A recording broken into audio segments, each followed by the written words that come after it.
ನಿರೀಕ್ಷೆ ವಾಕ್ಯ ಈ ಕಾರ್ಯಕ್ರಮವನ್ನು ನೋಡಲು ಪ್ರಿಯರೇ ನಿಮ್ಮೆಲ್ಲರನ್ನ ಯೇಸುಕ್ರಿಸ್ತನ ಹೆಸರಿನಲ್ಲಿ ಸ್ವಾಗತಿಸ್ತೇನೆ. ಇಂದಿನ ವೇದ ವಾಕ್ಯವು 2ನೇ ಸಮುವೇಲನ ಗ್ರಂಥ 7ನೇ ಅಧ್ಯಾಯ 29ನೇ ವಚನ. ಆದುದರಿಂದ ನೀನು ನಿನ್ನ ಸೇವಕನ ಮನೆಯನ್ನು ಆಶೀರ್ವದಿಸು, ಸದಾಕಾಲವು ಅದರ ಮೇಲೆ ನಿನ್ನ ಕಟಾಕ್ಷವಿರಲಿ.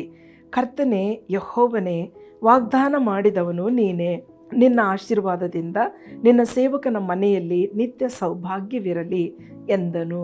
ಪ್ರಿಯರೇ, ಇವತ್ತು ಕುಟುಂಬದ ಮೇಲೆ ದೇವರ ಆಶೀರ್ವಾದ ಈ ವಿಷಯವನ್ನು ನಾವು ಧ್ಯಾನ ಮಾಡೋಣ.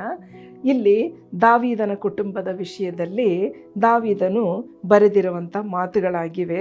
ಆತನು ದೇವರಲ್ಲಿ ಪ್ರಾರ್ಥಿಸ್ತಾ ಇದ್ದಾನೆ. ಯಾಕೆಂತಂದರೆ ಈ 7ನೇ ಅಧ್ಯಾಯದಲ್ಲಿ ನೀವು ಪೂರ್ತಿಯಾಗಿ ನಾವು ಧ್ಯಾನ ಮಾಡಿದರೆ ಇಲ್ಲಿ ದೇವರಿಗೋಸ್ಕರ ಆತನು ಆಲಯವನ್ನು ಕಟ್ಟಬೇಕು ಅಂತ ಆಲೋಚಿಸುವಾಗ ಆ ಸಮಯಕ್ಕಿಂತ ಮುಂಚೆನೇ ದಾವೀದನು ಒಂದು ಸುಂದರವಾದ ಅರಮನೆಯಲ್ಲಿ ಆತನು ಜೀವಿಸ್ತಾ ಇದ್ದಾನೆ.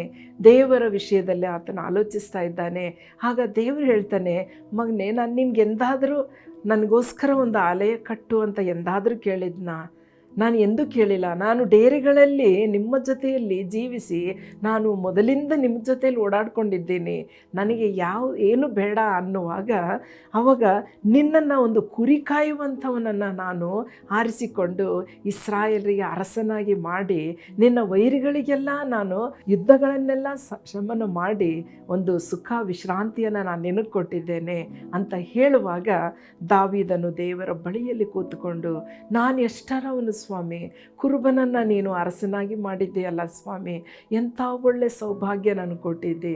ಕುಟುಂಬ ಅವರ ಸಂತಾನಕ್ಕೆ ಒಂದು ಶಾಶ್ವತವಾದ ಸಿಂಹಾಸನ ನಾನು ನಿನ್ನ ಕುಟುಂಬದಲ್ಲಿ ನಾನು ಕೊಡ್ತೇನೆ. ಸೌಲನಿಗೆ ನಾನು ರಾಜ್ಯಭಾರದಿಂದ ತೆಗೆದ ಹಾಗೆ ನಿನ್ನ ಕುಟುಂಬದಲ್ಲಿ ನಾನು ಅರಸುತನವನ್ನು ನಾನು ಎಂದಿಗೂ ತೆಗೆದು ಹಾಕುವುದಿಲ್ಲ ಅಂತ ಶಾಶ್ವತವಾದ ಒಂದು ಪ್ರಮಾಣ ದೇವರು ದಾವೀದನಿಗೆ ಹೇಳ್ತಾನೆ. ಅದೇ ದಾವೀದನ ವಂಶದಲ್ಲಿ ಹುಟ್ಟಿದಂಥ ಯೇಸು ಕ್ರಿಸ್ತನು ಆತನು ನಿತ್ಯನಾದ ತಂದೆ ಮತ್ತು ಆತನು ಸಮಸ್ತವನ್ನು ಹೊಂದಿದಂಥ ದೇವರು. ಮತ್ತು ಯೇಸು ಕ್ರಿಸ್ತನು ಆ ಒಂದು ಜನ್ಮಾವಳಿಯಲ್ಲಿ ಜನಿಸಿದಾಗ ಆ ಯೇಸು ಕ್ರಿಸ್ತನ ಒಂದು ಸಿಂಹಾಸನ ಅದು ನಿತ್ಯವಾಗಿ ಆಳುವಂಥ ಸಿಂಹಾಸನ. ಆ ಒಂದು ವಾಗ್ದಾನ ದಾವೀದನಿಗೆ ದೇವರು ಕೊಟ್ಟಿರುವುದನ್ನು ನೋಡ್ತಾನೆ. ಇದನ್ನೆಲ್ಲ ಆದಮೇಲೆ ದಾವೀದನು ಪ್ರಾರ್ಥನೆ ಮಾಡ್ತಾ ಇದ್ದಾನೆ. ಏನು ಪ್ರಾರ್ಥನೆ ಮಾಡ್ತಾನೆ?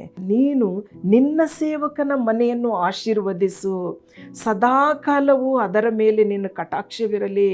ಕರ್ತನೇ ಯೆಹೋವನೇ, ವಾಗ್ದಾನ ಮಾಡಿದವನು ನೀನೇ. ನಿನ್ನ ಆಶೀರ್ವಾದದಿಂದ ನಿನ್ನ ಸೇವಕನ ಮನೆಯಲ್ಲಿ ನಿತ್ಯ ಸೌಭಾಗ್ಯ.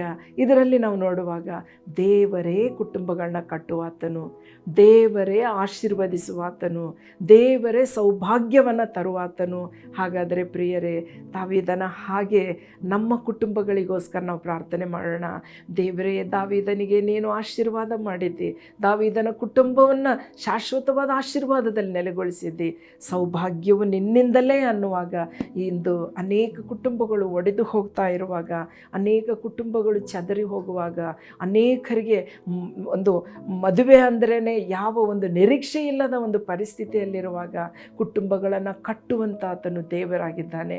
ನಮ್ಮ ಕುಟುಂಬಗಳನ್ನು ದೇವರ ಕೈಯಲ್ಲಿ ಒಪ್ಸೋಣ. ದೇವರೇ, ಇದನ್ನು ಸ್ಥಾಪಿಸುವಾತ ನೀನಾಗಿದ್ದೆ, ಇದನ್ನು ಆಶೀರ್ವದಿಸುವಾತ ನೀನಾಗಿದ್ದೆ, ಇದನ್ನು ಸೌಭಾಗ್ಯದಿಂದ ತುಂಬಿಸುವಾತ ನೀನಾಗಿದ್ದೆ ಎಂಬುದಾಗಿ ನಾವು ಈ ದಿವಸ ಕುಟುಂಬಗಳಿಗೋಸ್ಕರ ಪ್ರಾರ್ಥನೆ ಮಾಡೋಣ. ಬನ್ನಿ, ನಮ್ಮನ್ನು ಬಹಳವಾಗಿ ಪ್ರೀತಿ ಮಾಡೋ ನಮ್ಮ ಪರಲೋಕದ ತಂದೆ, ದಾವೀದನಿಗೆ ನೀನು ವಾಗ್ದಾನ ಮಾಡಿದ ದೇವರೇ, ನಮ್ಮ ಒಂದೊಂದು ಕುಟುಂಬಕ್ಕಾಗಿ ನಿನ್ನಲ್ಲಿ ಬೇಡುತ್ತೇವೆ. ಗಂಡ ಹೆಂಡರ ಮಧ್ಯದಲ್ಲಿ ಪರಸ್ಪರ ಪ್ರೀತಿ, ಅನ್ಯೋನ್ಯತೆ, ನಾನು ಎಂಬತಕ್ಕಂಥ ಅಹಂಕಾರವನ್ನು ತೆಗೆದುಹಾಕು, ನಾವು ಎಂಬುದಾಗಿ ಒಬ್ಬರನ್ನೊಬ್ಬರು ಅರ್ಥ ಮಾಡಿಕೊಂಡು ಪ್ರೀತಿಯಿಂದ ಬಾಳುವಂತೆ ನೀನು ಸಹಾಯ ಮಾಡು. ಮಕ್ಕಳು, ಮೊಮ್ಮಕ್ಕಳು, ಮರಿಮೊಮ್ಮಕ್ಕಳು, ಅವರ ಸಂತಾನವೆಲ್ಲ ಸ್ವಾಮಿ ಆಶೀರ್ವಾದ ಹೊಂದುವಂತೆ ನೀನು ಸಹಾಯ ಮಾಡು ಅಪ್ಪ. ಒಂದೊಂದು ಕುಟುಂಬದಲ್ಲಿ ನೀನೇ ಬಂದು ಅವರ ಕುಟುಂಬಗಳನ್ನು ನೀನು ಸ್ಥಾಪಿಸಿ ಅವರನ್ನು ಆಶೀರ್ವದಿಸಿ ನಡೆಸಬೇಕಾಗಿ ಯೇಸುವಿನ ಹೆಸರಿನಲ್ಲಿ ಪ್ರಾರ್ಥಿಸ್ತೇವೆ ನಮ್ಮ ತಂದೆ. ಆಮೇನ್.